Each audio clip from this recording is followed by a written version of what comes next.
Hej Christian. Hej. Jeg har inviteret dig ind i mit studie i dag, fordi jeg gerne vil tale lidt om menneskesmugling. Ja. Hvad vil du gøre for at stoppe menneskesmugling? Jeg har først fået regeringen til at lave en lov om at købe sex i Danmark. Fordi at købe sex i Danmark, det er hovedårsagen til at menneskesmugling. Ja. Men menneskesmugling, har du sådan lidt bad feelings omkring det? Ja, jeg har en lille fornemmelse om, at kvinder, de har det ikke sådan rart at blive købt. Fordi de bliver jo snydt og får taget deres identitet.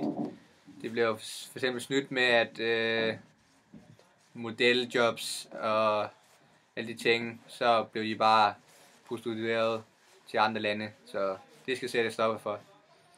Så du vil lave en lov? Du vil prøve at se, om du kan få en lov igennem om, at det skal være ulovligt at sælge sex i Danmark? Nej, det skal væk.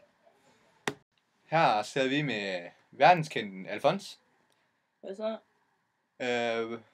Hvordan foregår jeres menneskesmugling? Vi tager til nogle af de fattigere lande.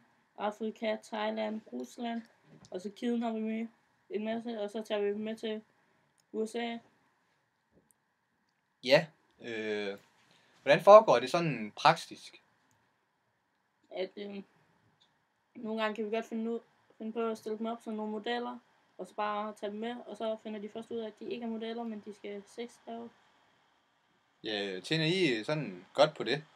Ja, det er rimelig godt. Det er 2-cifrede millionbeløb årligt.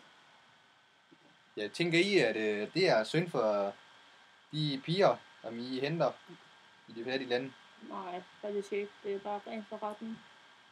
Er du overhovedet ikke bange for at blive taget af politiet? Nej, faktisk ikke. Nå.